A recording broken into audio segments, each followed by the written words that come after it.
अगर आप पश्चिम से अगर आप मान लो राजस्थान से चले, माउंट आबू से चले, कन्याकुमारी आना है आपको।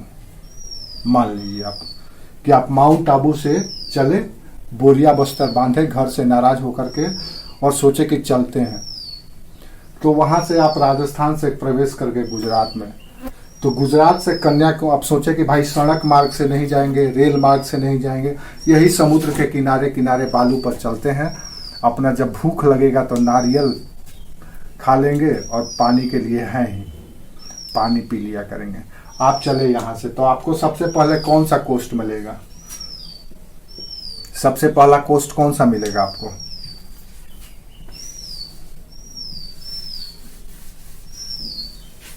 बोलो, सबसे पहले आपको कौन सा तट मिलेगा? गुजरात का तट, यानी कि गुजरात तट। उसके बाद चले आएंगे तो कौन सा तट मिलेगा? कोंकण तट। अब सवाल उठता है कि कोंकण तट किस किस राज्यों में फैली हुई है?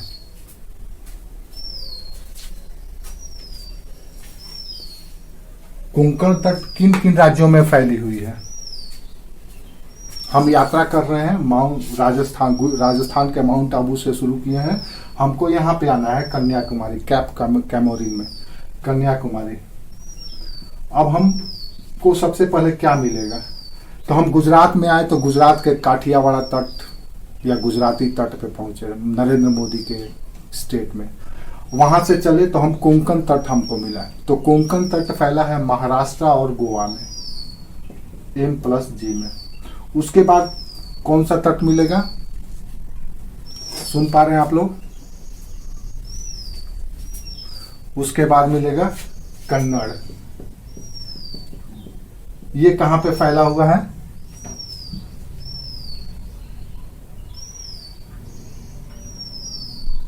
कन्नड़ भाषा गोवा में बोला जाता है। कर्नाटका में।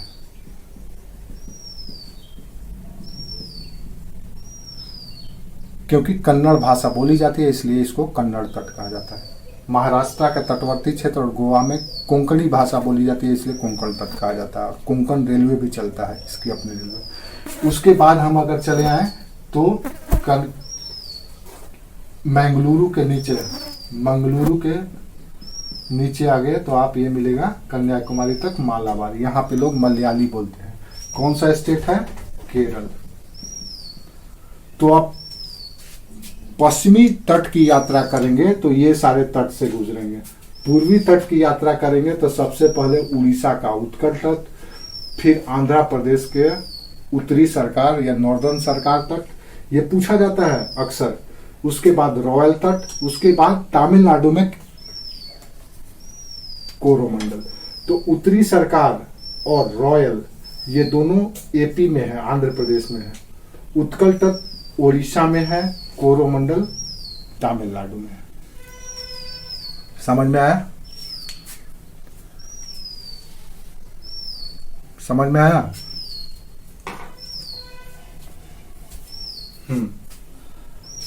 मई जून के महीना में अगर आप यात्रा कर रहे हैं इस तट में, पश्चिमी तट में एक व्यक्ति चला पश्चिमी तट की यात्रा कर रहा है, मई जून के महीना में एक व्यक्ति चला पूर्वी तट की यात्रा कर रहा है, तो बताओ सबसे ज्यादा परेशानी और प्राकृतिक चुनौतियों से किसका पाला पड़ेगा? पश्चिमी तट के यात्रा करने वाले को कि पूर्वी तट का यात्रा करने वाले को?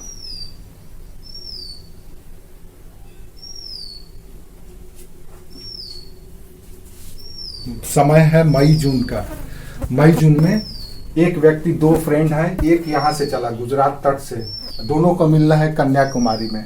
बोला कि भाई चलो यात्रा करते हैं। तो पश्चिमी तट को ज्यादा चुनौती झेलना पड़ेगा। प्राकृतिक नेचुरल डिजास्टर को, किस तरह के डिजास्टर होंगे?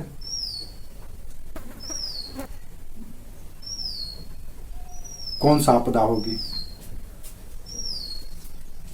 बाकी लोग बोलो फटाफट, रिप्लाई करो, लेट मत करो।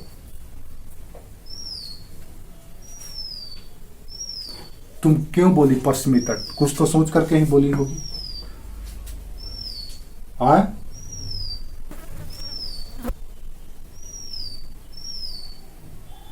अरे बेवकूफ, बस ये समझ लो कि इधर चक्रवात ज्यादा है, साइक्लोन ज्यादा मिलेगा, तो पूर्वी तट में ज्यादा प्राकृतिक आपदा मिलेगा, क्योंकि इधर साइक्लोन ज्यादा आता है। हाँ, चक्रवात ज्यादा आएगा मई जून के। ज्वालामुखी मई जून में कोई जरूरी नहीं है कि मई जून में है। ज्वालामुखी सॉरी भूकंप भूकंप भूकंप कभी मई जून। हम चक्रवात चक्रवात ज्यादा आएगा, क्योंकि चक्रवात ऐसे चलता है। इधर भी चक्रवात उठता है, लेकिन इस ओर चले जाता है। रेयरेस्ट ऑफ रेयर केस में तट की ओर आता है। यहां भी चक्रवात उठता है। तो प्राकृतिक आपदा अगर आपको हर साल झेलना है तो पूर्वी तट में आना होगा। उड़ीसा, आंध्र प्रदेश, तमिलनाडु, ये सब में प्राकृतिक आपदा, विशेष करके समुद्र प्रेरित, ओशन प्रेरित आपको प्राकृतिक आपदा पूर्वी तट में ज्यादा मिलेगा। ठीक है। तो अच्छा, एक और बात बताओ, अगर कोई पश्चिमी तट पे खड़ा है और दूसरा पूर्वी तट पे खड़ा है, तो सब लंबी यात्रा किसकी होगी? इसकी होगी कि इसकी होगी? दोनों को कन्याकुमारी आना है। ये महाराष्ट्र के पास खड़ा है, ये उड़ीसा के पास खड़ा है, तो दोनों की किसकी यात्रा लंबी होगी?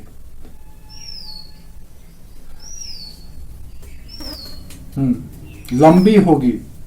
लंबी दूरी किसकी ज्यादा है बताओ मेरे को, पश्चिमी तट की कि पूर्वी तट का? इसका जवाब तुम लोग ढूंढ लेना, पिछले में बताए हैं। Very good, very good, very good. इसीलिए हम बोलते हैं कि इसका कॉन्सेप्ट एकदम क्लियर है। तुम लोग इफ बट इधर उधर करती है, पता नहीं क्यों डाउट कर रही है तुम लोग, लेकिन इसका जवाब एकदम टू द पॉइंट होता है। अच्छा है। एक और बात बताओ मेरे को कि अगर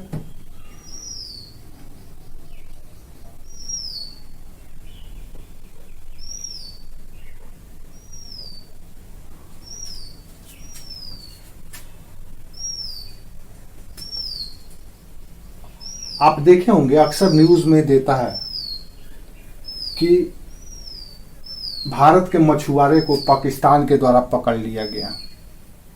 सुने होंगे आप लोग, सुने आप लोग कि मछली मारने गया था बेचारा, उसको पाकिस्तान पकड़ लिया। ये घटना किधर होता है? पश्चिमी तट में होता है कि पूर्वी तट में होता है?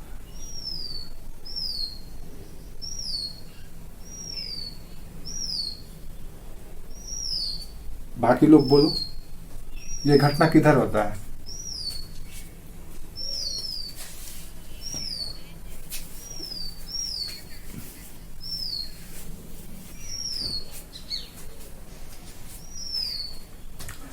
हाँ ठीक है, ये एकदम सिंपल, एकदम कॉमन ये क्वेश्चन था। आप सोचो ना, पाकिस्तान इधर है कि इधर है?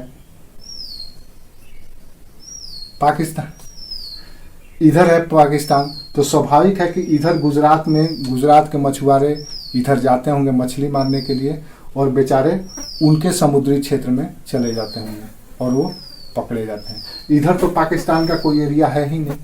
बांग्लादेश था तो 1971 में वो सेपरेट हो गया, तो पाकिस्तान का तो इधर से कोई लेना देना है नहीं। तो इधर के पूर्वी तट के अगर मछुआरे जाएंगे भी मछली मारने, तो इनको कोई पकड़ने वाला है नहीं, है कोई नहीं है।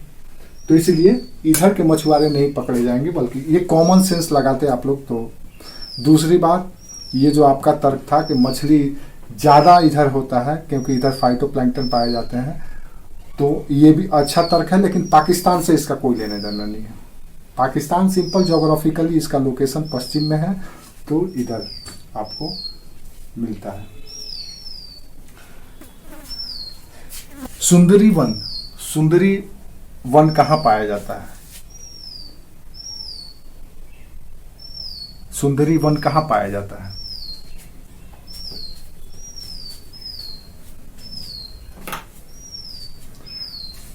सुंदरी वन जो है एक बहुत प्लेट टेक्टोनिक का जिंदा मिसाल है कि प्लेट टेक्टोनिक घटना होता है तो भारत में कुछ प्लेट टेक्टोनिक के एविडेंसेस जो है कि इंडियन प्लेट का कैसे मूवमेंट हो रहा है, उसका जिंदा मिसाल है सुंदरीबन। ये सुंदरीबन बंगाल में है, और बंगाल में आप देखेंगे तो यहाँ पे जब आप सतह को कोड़ेंगे तो पता चलेगा कि करीब 15 से 20 मीटर नीचे गहराई तक सुंदरी वृक्ष आपको मिलेंगे। सुंदरी वृक्ष किस तरह का वृक्ष है? टाइडल प्लांट है या ज्वारीय वनस्पति है। ये बांस की तरह इसे खड़ा हुआ मिलेगा। तो ये बंगाल का सुंदरवन डेल्टा के नाम से जाना जाता है, और यहीं पे व्हाइट टाइगर भी पाया जाता है, जिसको हम लोग बंगाल टाइगर कहते हैं। तो बंगाल टाइगर, सुंदरी वृक्ष, ये यूपीएससी में इंटरव्यू में पूछा गया था कि सुंदरबन को सुंदरबन क्यों कहा जाता है, सुंदरबन कहाँ है। ये इंटरव्यू में 2005 या 6 में पूछा गया था, हमारे एक मित्र थे उनसे। तो सुंदरबन बंगाल में पाया जाता है, और सुंदरबन एक जिंदा मिसाल है प्लेट टेक्टोनिक का। तो जब आप इस क्षेत्र का, बंगाल के इस क्षेत्र का खुदाई करेंगे तो आपको 15 से 20 मीटर गहरी पेड़ का जड़ मिलेगा। तो इससे पता चलता है कि आपका जो प्लेट है वो इस ओर ऐसे जैसे धंसा है, इस तरह से हुआ है, मालदा गैप के पास से ये अलग हुआ है और ऐसे धंसा है। तो यहाँ की जो वनस्पतियाँ थी वो नीचे धंस गई थी। आपका प्लेट कुछ इस शेप में है, इधर उठा है, इस ओर उठा हुआ है, ऐसे ऐसे उठा हुआ है और इधर धंसा हुआ है। ये एरिया आपका ऐसे धंसा हुआ है। ये उठा हुआ एरिया है पूरा वेस्टर्न घाट, और पूर्वी घाट ऐसे धंसा हुआ है। दक्षिण में अगर एरिया है तो ये भी उठा हुआ एरिया है, ये उठा है, इधर उठा है और इधर धंसा है पूरा। तो ये जो धंसा वाला एरिया है बंगाल का क्षेत्र, यहीं पे सुंदरीबन पाया जाता है। ऐसे ऐसे आप जब जमीन खोदेंगे तो मिलेगा आपको, जिससे पता चलता है कि यहाँ पे धंसाव है। इसी कारण से यहाँ पे संकीर्ण या नैरो एरिया डेवलप हो गया, जिससे नदियों का जल आकर के उस रफ्तार से उस चौड़ी क्षेत्र से नहीं निकल पाती है जितना उनको जगह चाहिए, संकीर्ण हो जाती है। और पूरे उत्तर भारत के पानी, इधर का पानी एक जगह इधर संकीर्ण एरिया के कारण होने के कारण उफान पे आ जाती है, या अपने कैचमेंट एरिया से बाहर निकल जाती है और फैल जाती है, जिससे बंगाल, बिहार, इस क्षेत्रों में बाढ़ आता है। समझ में आया? कॉन्सेप्ट क्लियर रखोगे तो सब समझ में आ जाएगा। ज्योग्राफी पूरी तरह से कॉन्सेप्चुअल है। अगर आपका कॉन्सेप्ट क्लियर है तो आप आसानी से समझ लोगे। कॉन्सेप्ट में अगर कंफ्यूज